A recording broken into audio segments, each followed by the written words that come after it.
प्रतापगढ़ की भद्री रियासत में 31 अक्टूबर 1967 को कुंवर रघुराम प्रताप सिंह का जन्म हुआ था। इनका नाम तूफान सिंह भी था। कुंडा के लोग कहते हैं कि 90 के दशक में कुंडा में गुंडई बहुत होती थी। हर कोई यहाँ बाहुबली बनना चाहता था, पर राजा भैया के आने के बाद लोगों के अंदर से ये तत्परता कम हो गई।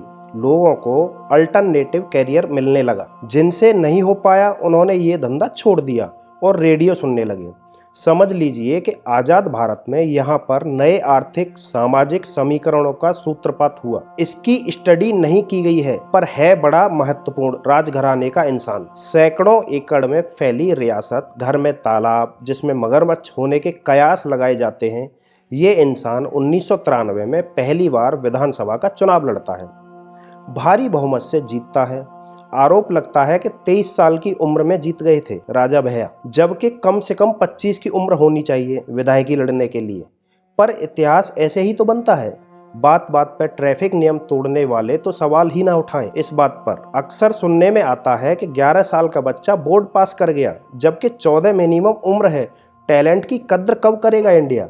कोई 23 में जीत जाए तो क्यों दूसरों के पेट में दर्द हो रहा है, ये समर्थक मानते हैं। जनतंत्र क्या होता है यहाँ पता चलता है। लोग मालाएं लेकर खड़े रहते हैं। राजा भैया अपनी रैलियों में जब निकलते हैं तो एकदम विनम्रता की मूर्ति लगते हैं।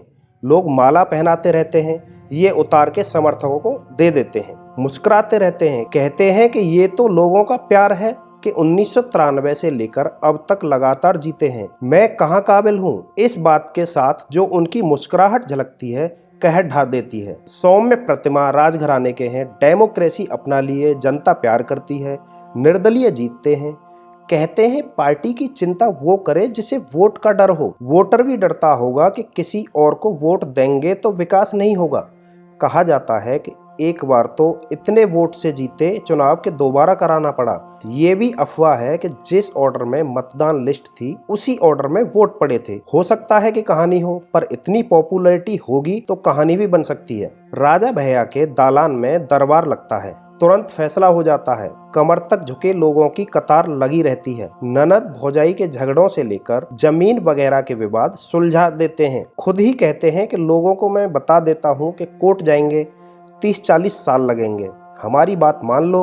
लोग मान लेते हैं। हमें क्या, जिसको जाना है जाए, समझाना हमारा काम है। रैलियों के दौरान जब तक राजा भैया लोगों से मिलते हैं कोई नाच गाना नहीं होता है। उनके जाने के बाद ही समर्थक नाचते हैं। प्रतापगढ़ की बाकी विधानसभाओं में भी कैंडिडेट जिता देते हैं राजा भैया। राजा भैया से पहले 1962 से लेकर 1989 तक कांग्रेस के नियाज हसन जीतते थे कुंडा से, पर 1993 के बाद कहानी बदल गई। समझ लीजिए कि एक निर्दलीय विधायक को 1993 और 1996 में भाजपा ने परोक्ष रूप से सपोर्ट किया।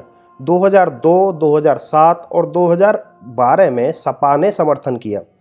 न्यूज़ 18 की एक रिपोर्ट के मुताबिक 1995 में प्रतापगढ़ के दिलेरगंज गांव में एक हादसा हुआ। उसके बाद राजा भैया का नाम लावे की तरह लोगों के पैरों में चिपक गया। जो जहां सुनता ठिठक जाता। इस गांव में 20 घर जलाए गए थे। 3 मुस्लिम लड़कियों का रेप हुआ था, फिर उनको मार दिया गया था। एक लड़के को गाड़ी में बांधकर पूरे गांव में खींचा गया था। आग बुझाने गए लोग वापस लौट आए थे, पर जलते घरों से मात्र 100 मीटर दूर ही एक तालाब था। रिपोर्ट में कह दिया गया कि पानी की सुविधा नहीं थी, इसलिए बचाया नहीं जा सका। तो 1996 में कल्याण सिंह राजा भैया के गढ़ में पहुंचे थे। बहुत नाराज थे। कुंडा में हुंकार भरी थी, गुंडा वहीन कुंडा करो, ध्वज उठाए दो हाथ। साल भर बाद राजा भैया कल्याण सिंह की सरकार में मंत्री थे। फिर रामप्रकाश गुप्ता और राजनाथ सिंह की सरकार में भी राजा भैया मंत्री रहे। इस बीच 1997 में पोटा के तहत जेल जाना पड़ा था, पर भारत के जनतंत्र के चारों स्तंभ राजा भैया से प्यार करते थे, सो छूट गए। पर 2002 में एक वाकया हुआ, वो भी भारत के जनतंत्र में एक इतिहास ही है। ये उत्तर प्रदेश में हुआ था। मुख्यमंत्री मायावती ने राजा भैया को टेररिस्ट घोषित कर जेल में डाल दिया। कई ऐसी रिपोर्टें हैं जिनके मुताबिक राजा भैया ने एक बार मायावती के लिए आपत्तिजनक जाति सूचक शब्द इस्तेमाल करते हुए कहा था कि मैं उसे सिखा दूंगा। हुआ ये था कि भाजपा विधायक पूरन सिंह बुंदेला ने 2002 में इनके खिलाफ किडनैपिंग का केस लगाया था, तभी पोटा के तहत गिरफ्तारी हुई थी। उसी साल 32 पोखरा कुंडा में छनवाया गया। कहा जाता है कि इसमें मगरमच्छ थे। राजा भैया ने कहा कि अगर तालाब में मगरमच्छ होते तो वो सारी मछलियों को खा जाते। इनकी बैती कोठी के पीछे 600 एकड़ के तालाब को लेकर किस्से हैं। कहा जाता है कि वो अपने दुश्मनों को मारकर उसमें फेंक देते थे, पर राजा भैया के मुताबिक ये लोगों का मानसिक दिवालियापन है। पर तालाब की खुदाई में एक नरकंकाल मिला था।